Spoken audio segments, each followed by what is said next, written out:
we are in the week coming up to the AC collab. So this has had some consequences for the account. The biggest impact has been that we've declined to summon as much as we normally would on a new account. And this is just because we're trying to make sure we have enough summons guaranteed to get the collab heroes. So, in that vein, we were able to get #1 spot in this Lost Legacy tournament fairly handily.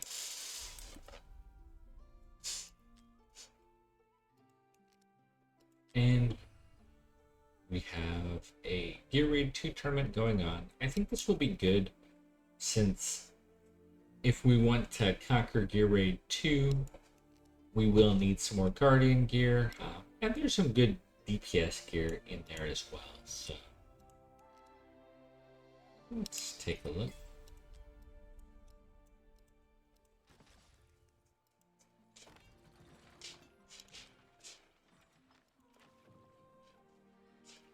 We can worry about that later. Let's see if we get anything interesting from the guild boss.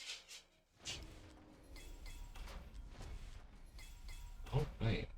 That psychic power is probably the most interesting thing. Like I've said before, ooh, and that dust is really helpful as well. Getting everything we need for development right now is kind of been the bottleneck or the breakpoint. We do the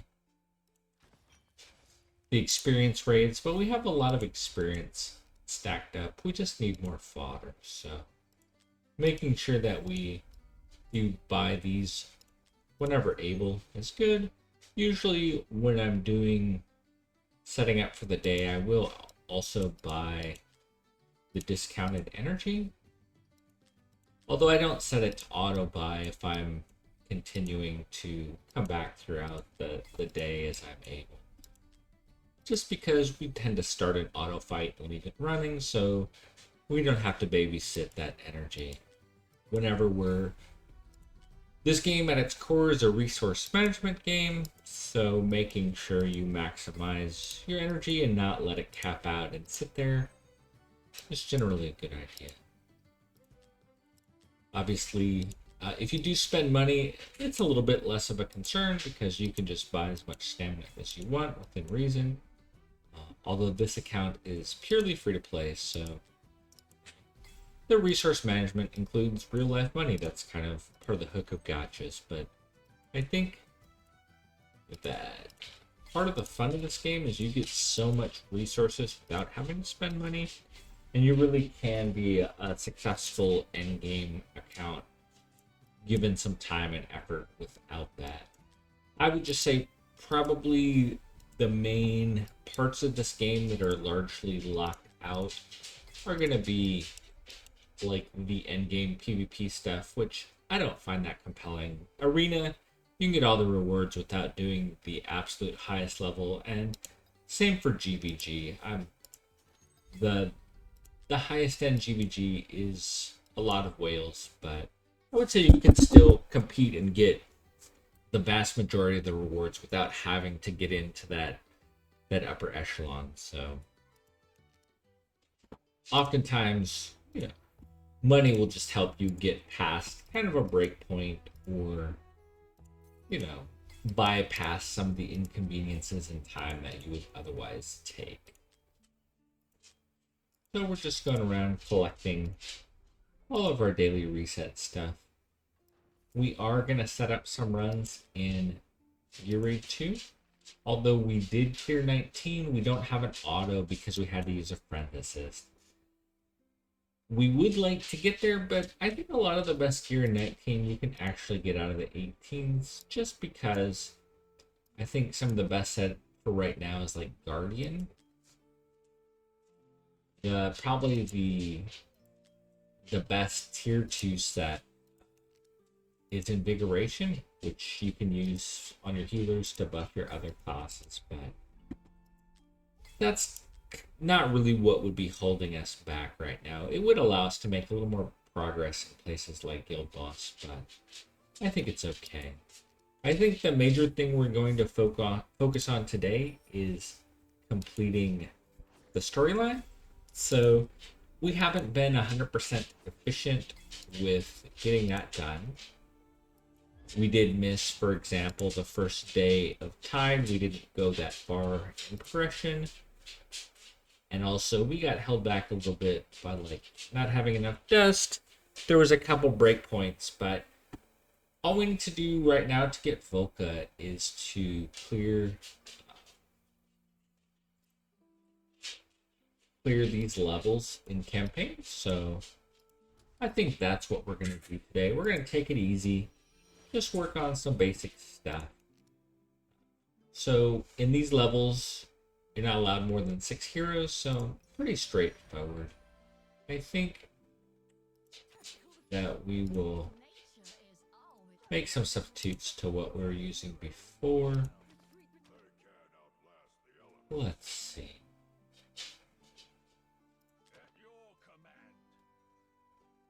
So I think we'll go something like this.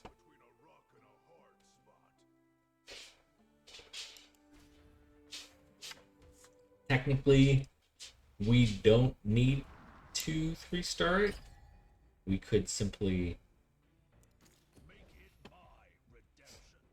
fill our roster up, but I think it's worth getting the 3 stars. I might need to look at the gearing. We want to max out our gear on Sun Wukong and Silas, and we may have used other gear just because of the nature of an early account is you're always shifting your gear around to cover the needs. We also probably don't need 2 healers in Elwyn and Fercy, and we can probably bring in another DPS. Even if you have tanks set up in other areas, because of Elwyn's Wood Elf, you're really able to cover more ground.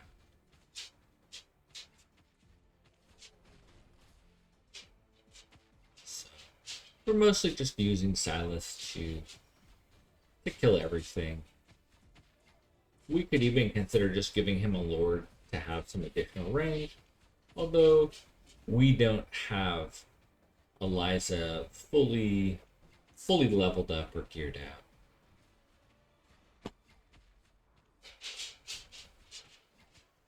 The other things, just kind of looking towards the week ahead.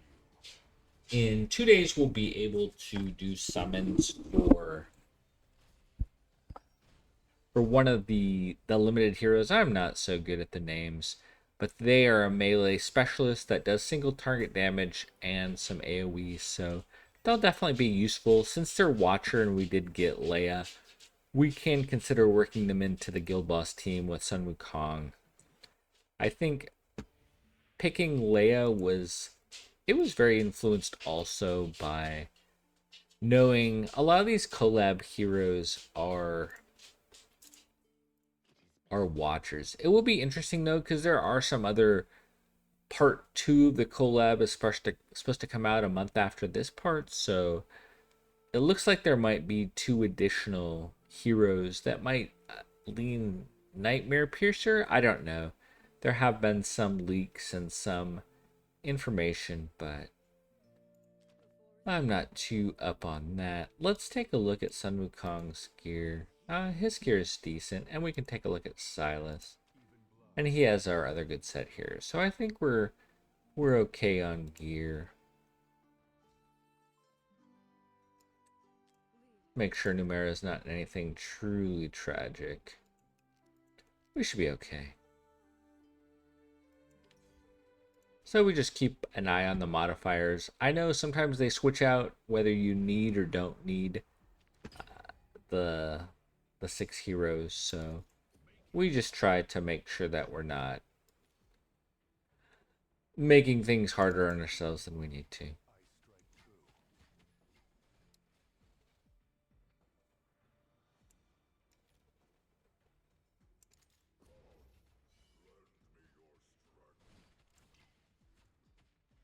So having Silas here really lets him cover all of these lanes, and even up here.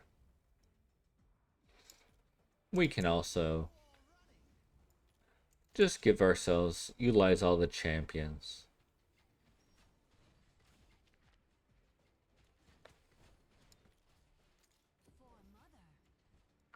Probably one of the only major pain points besides getting swarmed here is making sure we don't get AoE down by that guy. These levels are just kind of teaching us. All of these levels are kind of designed to teach you how to deal with different mechanics that the game is going to throw at you. Although, interestingly, you can definitely see like the early philosophy in this game. Early on, this game used to be much more focused on like wave content. More recently, the end game content has been geared around boss content. So learning some of the ins and outs of these mechanics don't necessarily translate to later in the game. Although it is funny, in some ways we're getting back to that. When you have event contact, like in the anniversary, there was a lot of event and wave content, and I assume we'll get some similar levels for the AC collab as well. So it is still kind of in the DNA of the game, although it's not in the end game of the DNA like it used to be. So we've kind of gotten away from that. So all right, this is kind of interesting. I recognize this level as being, they oftentimes use this level in their example when they're showing you ults that different characters can do.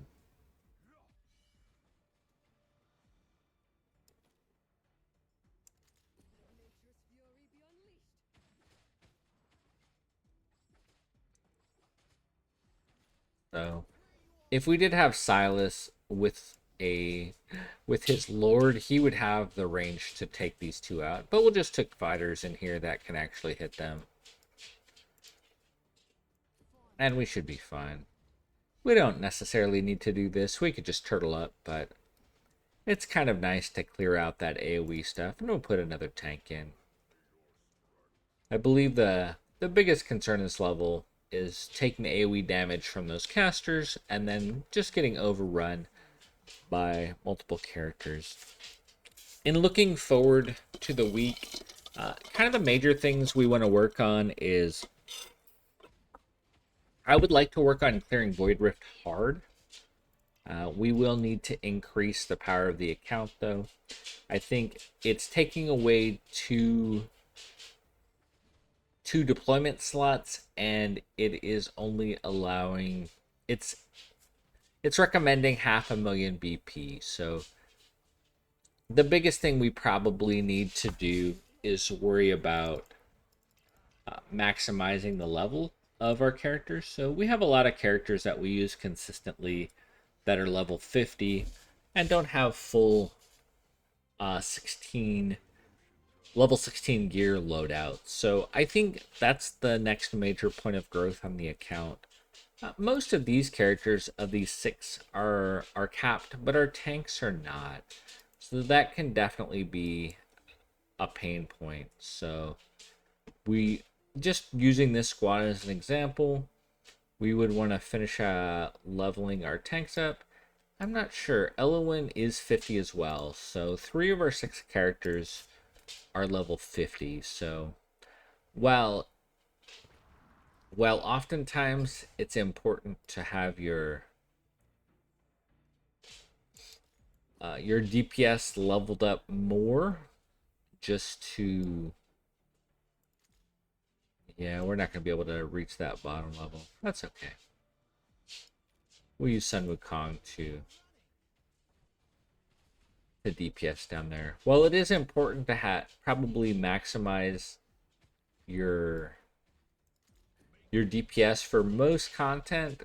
A lot of the end game content is geared and expecting survivability, so it's geared towards your healers need to be healing enough, your tanks need to take a hit, and we definitely start to feel that as we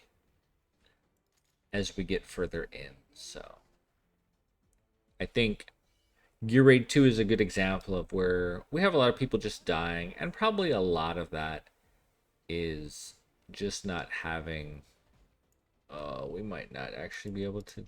We might need to restart. It looks like we're going to have a flyer here in the bottom lane. So we would have ideally had Numera down here.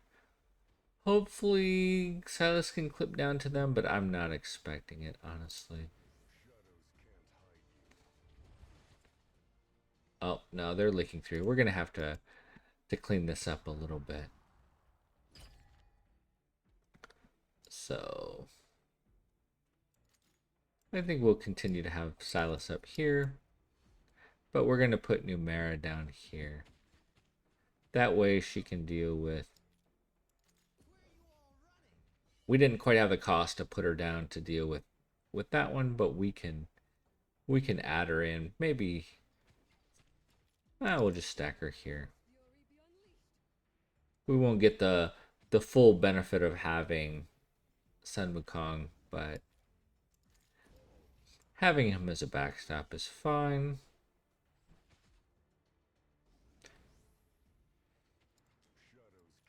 We probably wouldn't need a healer in this top lane with Oleg being our tank, but it doesn't hurt. Elowen's nice because she can cover a larger area because she can heal behind herself. Although she doesn't have a bigger as range as like Pharisee or Vortex, she has some versatility they don't have.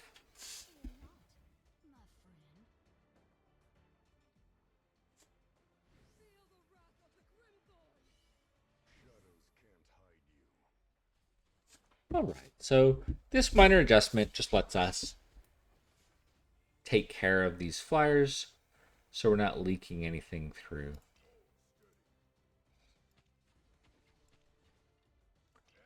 It looks like they're putting a poison. We could technically cleanse it with Elowen, but it goes away pretty quickly. If I remember correctly, another part of this series of levels was just being aware of poisons and having to deal with them. If you're a little less geared, you would probably need to cleanse them or stack more healers for them. I think in this scenario, though, we can just kill them. So we'll just set up to be able to kill these two guys so they're not killing us in their zone. Hopefully we can, yeah. I was like, hopefully that'll die before it's an issue. And we'll set Oleg here so we can set a DPS behind him. For this level, we probably won't need another tank, but it doesn't hurt to have them available.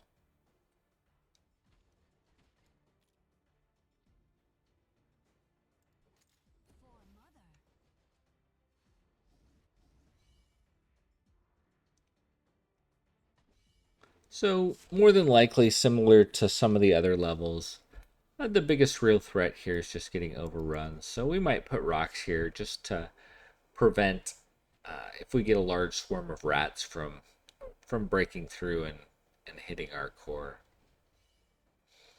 These are kind of basic things, and if you've played the game for a while, I'm probably telling you way more than you want to know, but I think it's kind of fun to go back and play through these levels. I've probably neglected campaign a little bit on this account, mostly because I find some of the newer content a little more compelling.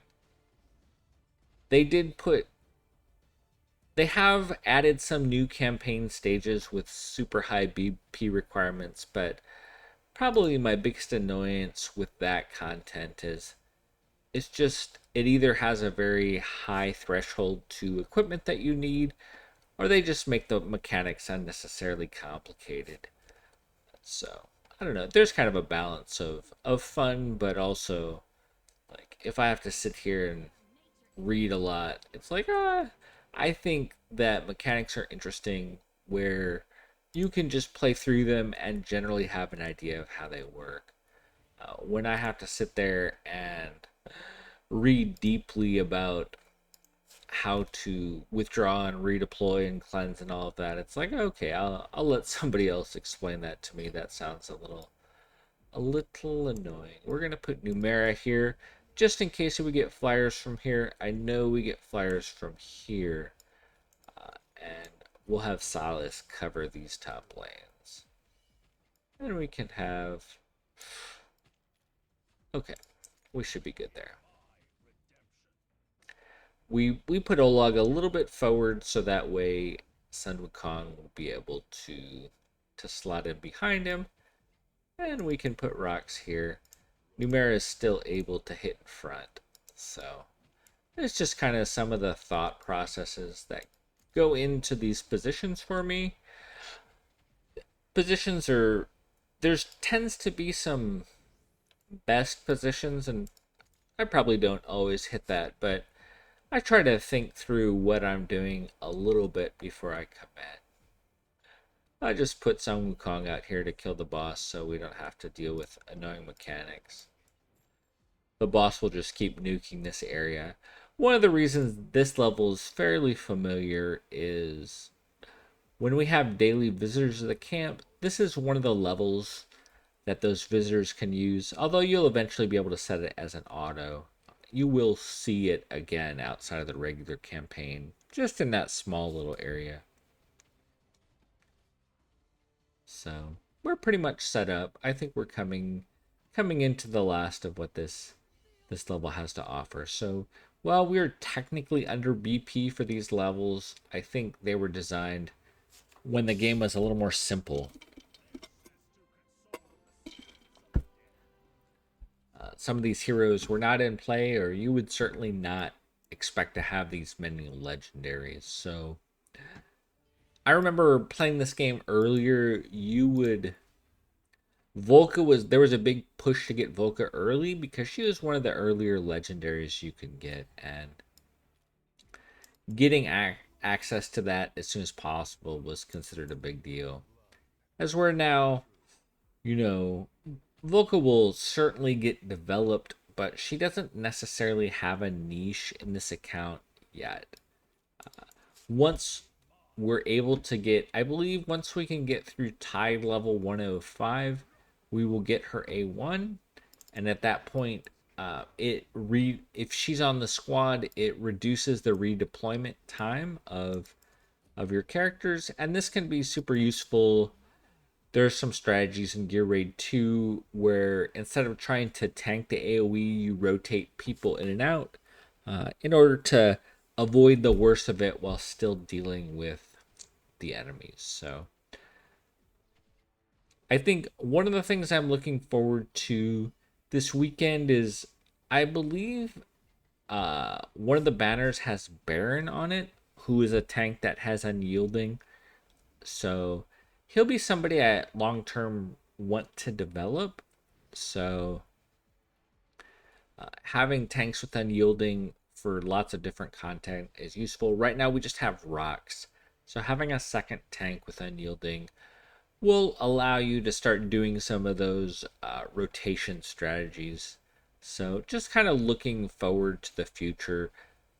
Epics, we still don't have all of the epics, and we certainly don't have all of the epics fully awakened. Another epic that we will want to fully level up and use into the end game is Estrid. She's an AoE melee fighter. The major constraint that she has at this point is she only has a 1 tile range. So when you get her to A5, she has that second tile. So that can be a big pickup. Part of the problem is just that you need to get multiple copies of her. So it's not the end of the world, but it can definitely take some time to do. I'm used to having a Lord here, and he doesn't have a healer, but we should get Ellen with enough time to not let him die. We'll just enable the auto ults. That way Silas can burn all of this down.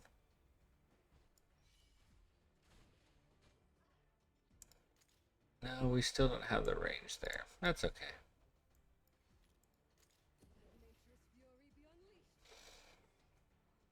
So that's one thing to get used to with a character like Silas is just knowing that you're gonna, if you don't have a Lord, you have a one tile less range, which doesn't seem like a lot, but it really impacts some of the things that you can do.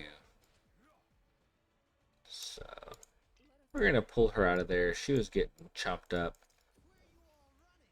by the incidental AoE. We will have the Wood Elf available if we need to top Sun Wukong up as well.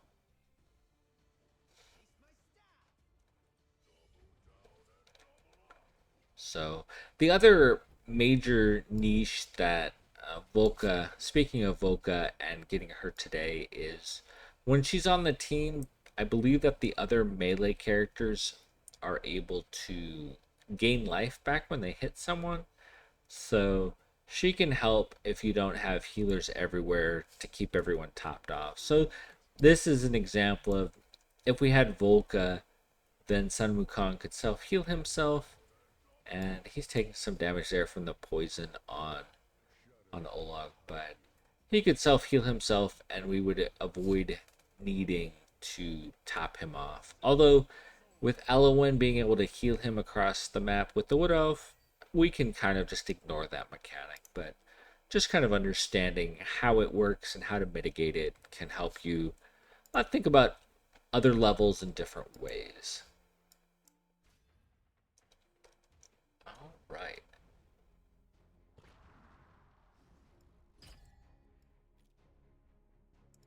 I don't think we'll put Sun Wukong here. We can put Numera here.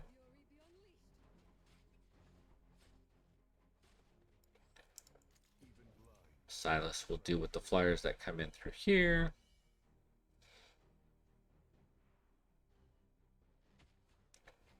And we can probably just put Olog here as a tank. We'll just use our auto ults. I don't think there's anything super compelling about this level. The biggest issue is just potentially getting overrun as you get multiple inputs from multiple sides. But Sun Wukong should be able to hold this side down no problem. And Silas could probably hold both of these lanes as well as the flyers if he needed to, but no reason to slow ourselves down here. I know in the earlier game, these archers can be pretty annoying because you really don't have well-developed healers, so they can just either snipe your healer off that would be in the spot, or if you had Silas here, he might just get burned down before he could kill them. So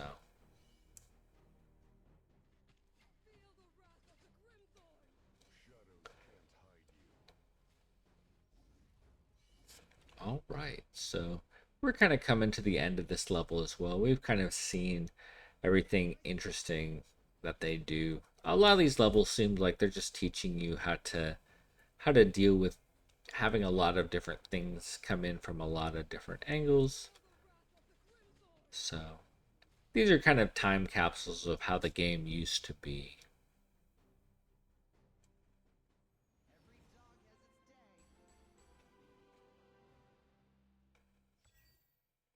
All right, we will continue forward, onward and upward.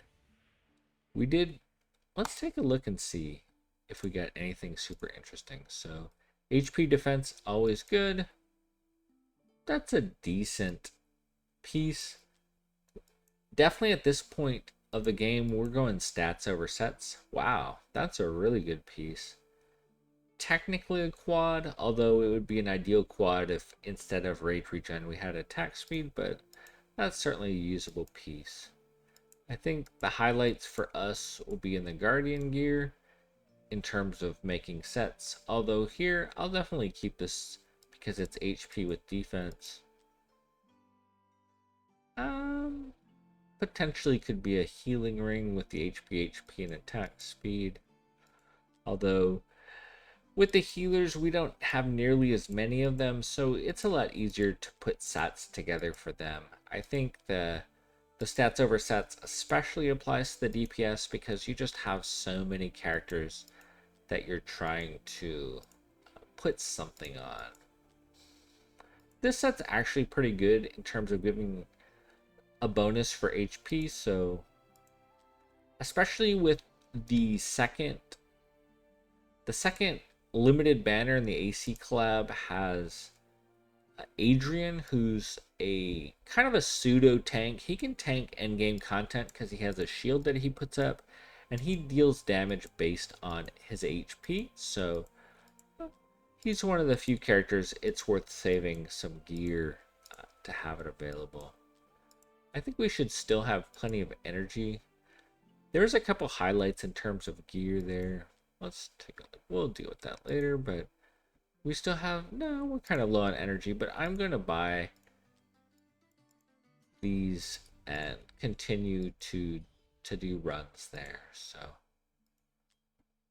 I think there's a lot of good early game DPS sets here, and I think it's well worth it to grind for them, especially once you're only getting red gear. A lot of the downside for working on them is eliminated.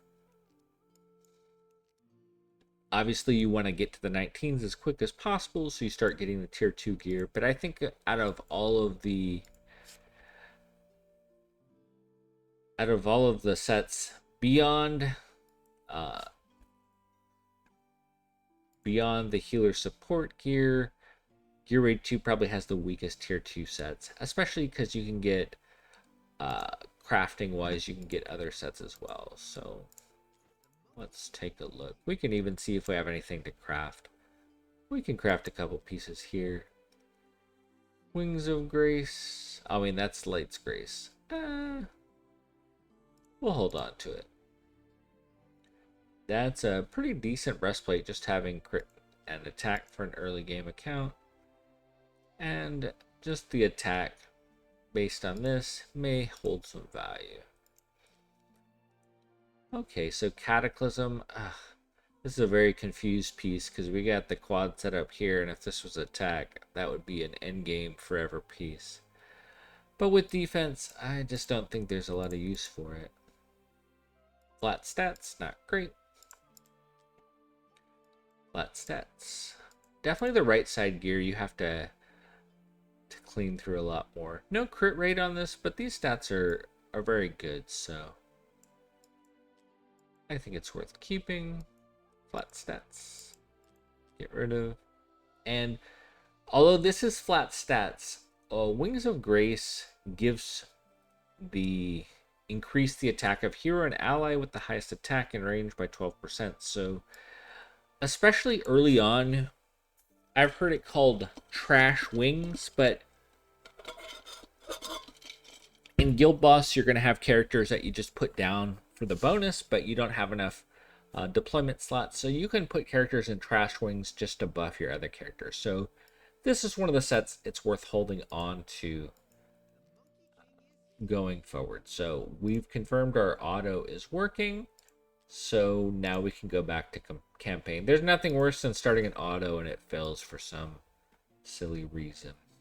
I think a lot of times we haven't needed the second tank. I'm going to get greedy and run the Lord for Silas in this case, just because that extra range is so nice.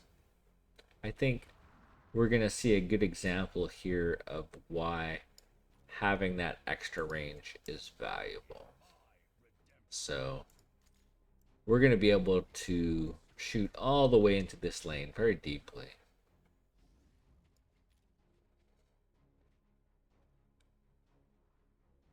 And we'll just go there.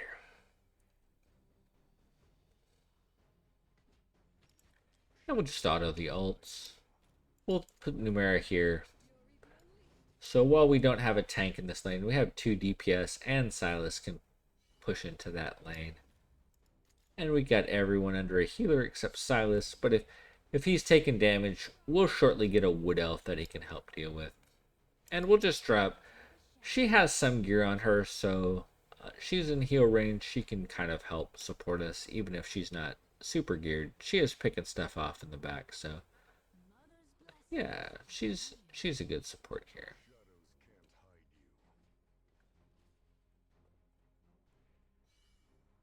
So this video is mostly chill. It's just passing time. Uh, as the account grows, especially with us holding for the AC Club, we have some limitation to the ways that we can continue to progress the account without summoning. So I think I've said it before, but not summoning means we're not getting those green heroes. And oftentimes those green heroes are the worst thing that you pick up from summoning, but they kind of lubricate your ability to develop because they give you more development resources that you can use to 6-star your characters. So I think it's one of those things that eventually doesn't matter, but in the early game, a lot of systems feed into each other. And so when we're not engaging with the summoning system, we're diminishing our ability to continue to engage with other parts, which is okay. I think the value of having a high value legendary guaranteed is worth the loss.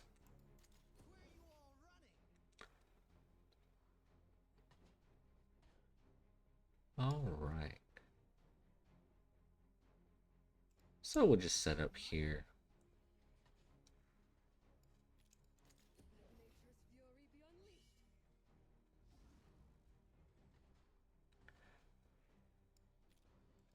And hopefully our healer will just be able to heal through the debuff. Kind of the options that we have here are we could put Silas on this tile or this tile facing this direction, and he wouldn't take damage from these, but he also wouldn't be able to hit both of these lanes in the middle. So the trade-off is if we want him to hit both of the lanes, he needs to be facing up. So he couldn't be on one of these back lanes and still hit the stuff that's coming in. So that's kind of the thought process to his placement there. Elwyn is a good enough healer and also incidentally a cleanser. So we should be able to kind of power through the restraints that some of these mechanics place on us.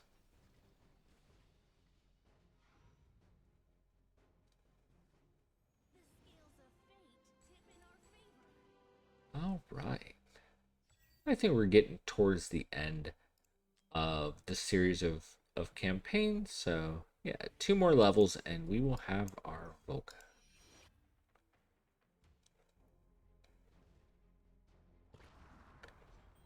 All right. So the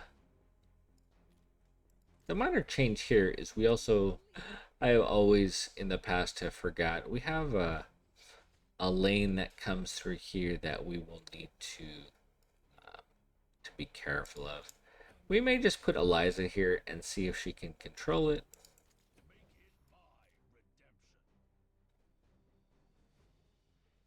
And we're kind of, yeah. We're able to put Silas here. He's able to cover both sides. Although we're gonna, yeah. Do we lose somebody? We lost our Numero over here. I don't think one of the technical requirements was keeping everyone alive, but we'll find out pretty quickly. The interesting thing is if the danger here is if one of these leaks through. She was by this poison thing, that's why she died. Technically, we could just move the whole team to be further up. Yeah, if we put her here, she won't take any of the damage. The downside of this level is it's pretty long, 58 enemies. We'll throw in the auto ults just to try to keep us alive.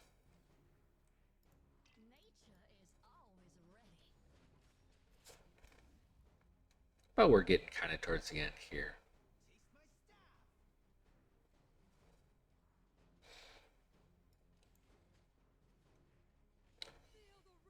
Hopefully her dying was not one of the conditions of 3-starring. Nope. Oh. We technically could have had more than 6 people on the team as well, because halfway through it changed it and said you just need a healer. So yeah, because we could have had more than 6 here, but that's okay. Here we can't have more than 6, and we just need to clear the stage with the soul core intact. So pretty straightforward. I think in this level we probably want 2 tanks. So, and we might go back to another DPS. Although, we'll go with Numera again. Wait, yeah. Let's see how this goes.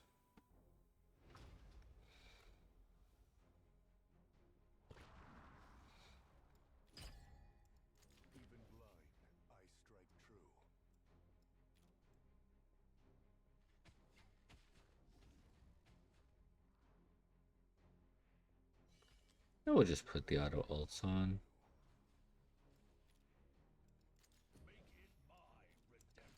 Put our tanks in here. And we'll probably just stack our 2 melee DPS facing this way and should pretty handily clear this level.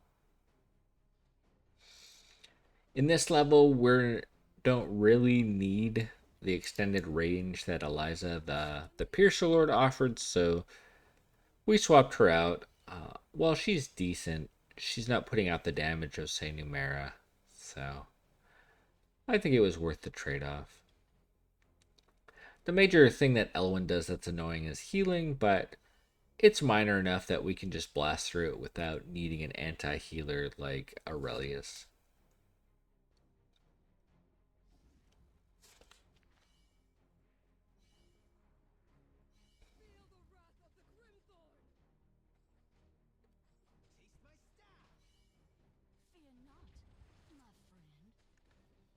Alright, so mostly cleaning up here.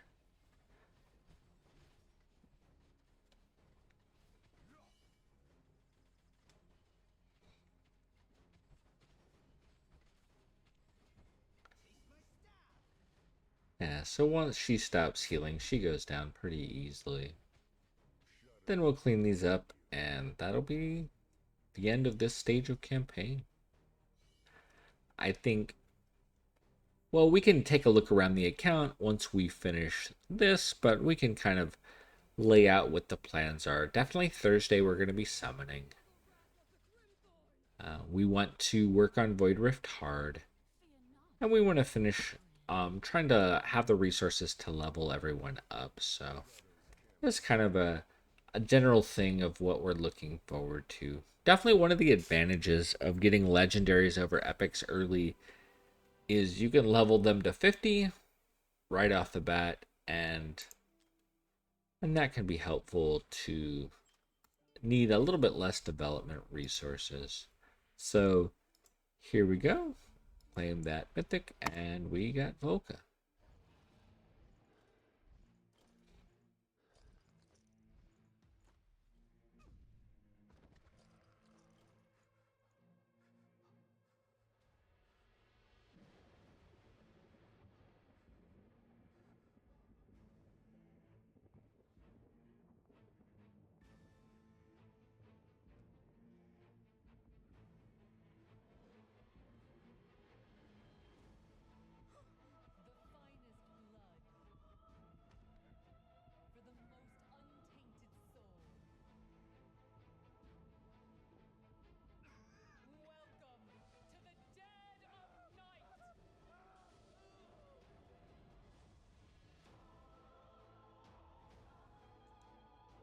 Isn't that a great cinematic?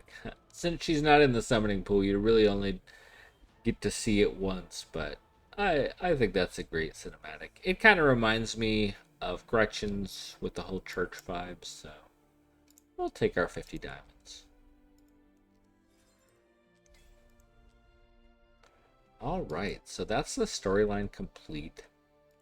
just like I said, in looking towards what's coming up, we do have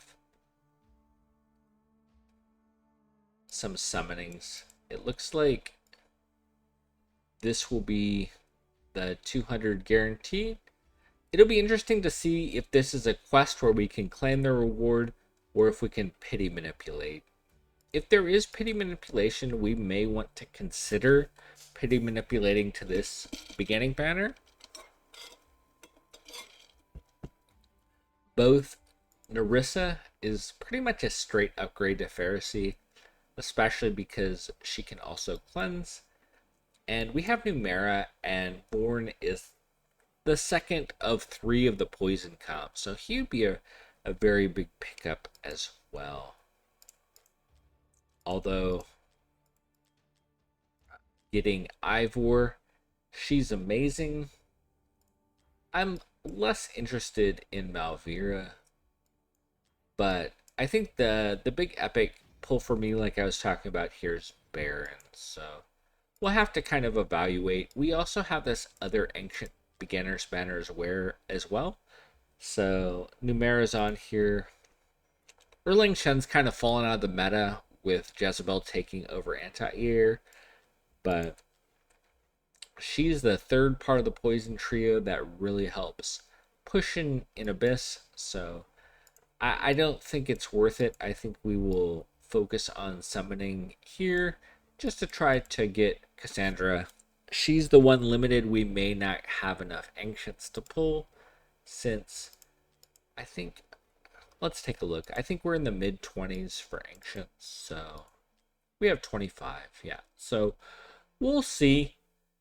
We would need a lot of rewards in order to get to the guaranteed 90. That would take 65 ancients. I'm not sure we'll be able to do that in the week and a half, 2 weeks of her event, but I think it's still worth taking a stab at her. Most of the legendaries we can get off the ancient banner are amazing. Oh, one of the worst ones we can get that we did get early on is Admiral Call, but that's okay. What are your plans? What are you thinking about with the Assassin's Creed coming up? Do you think you'll have enough summons to get everyone you want? Hopefully you enjoyed this more chill video, just working through the campaign, getting Volka, consolidating our resources as we move towards the collab. If you enjoyed the video, like, comment, subscribe, and you guys have a good day.